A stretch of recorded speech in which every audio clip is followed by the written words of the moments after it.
most wolves. And you might see something with them especially where they're making a lot of growling noises, being loud, being kind of theatrical, biting each other's muzzles.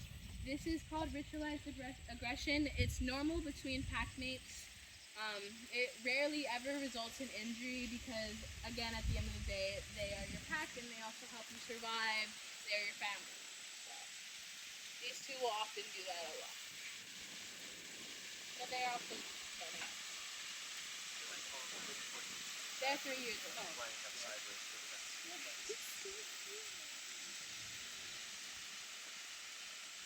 And they are doing training right now.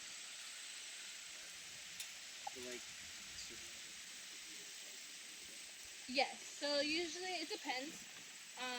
For example, Clay might point his ears towards us because we're talking, or they might be asymmetrical in some ways or paying attention, just the general facility. They can hear pretty far. We're not exactly sure how far they can hear.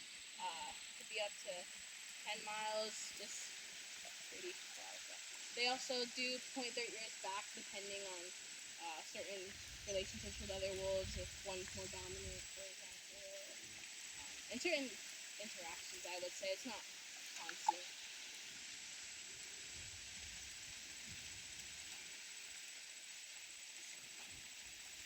Good job. But the whole ear movement really depends on the situation, I would say.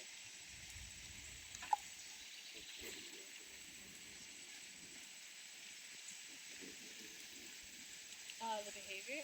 Ryan, what behavior are you guys working on? So we're trying to teach them a paw target.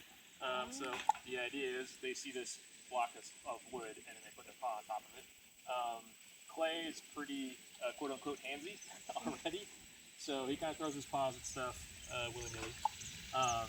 Right now we're just trying to get some reinforcement history around putting the paw on here without like pulling or trying to like yank it out of my hands.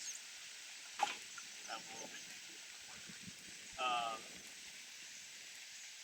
And then from there, we'll start building out some other behaviors around it, so like nail trims, potentially blood draws, and things like that. But the first step is just, hey, when you see this target, can you give me that body part so that we get access to it, and then hang out there for a little bit.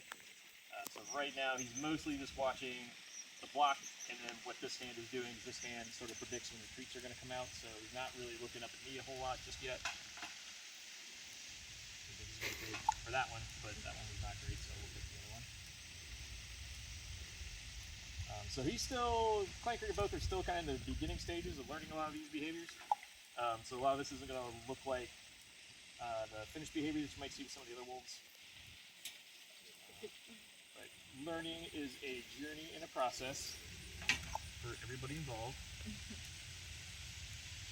Does anyone have any other questions before we head out? What's their treat of choice? Certain treats have higher value to them. They do love cookies, that's what we call them. It's just a bunch of random ground meat put together and dehydrated. They love those, those are super high value. Other ones, they've kind of been bored of turkey lately because they had turkey for a while there. It depends on what we're feeding them as well. They also get beef and pork. Just to make it easier for the handlers, we do grill it. Oh, yeah. It's easier.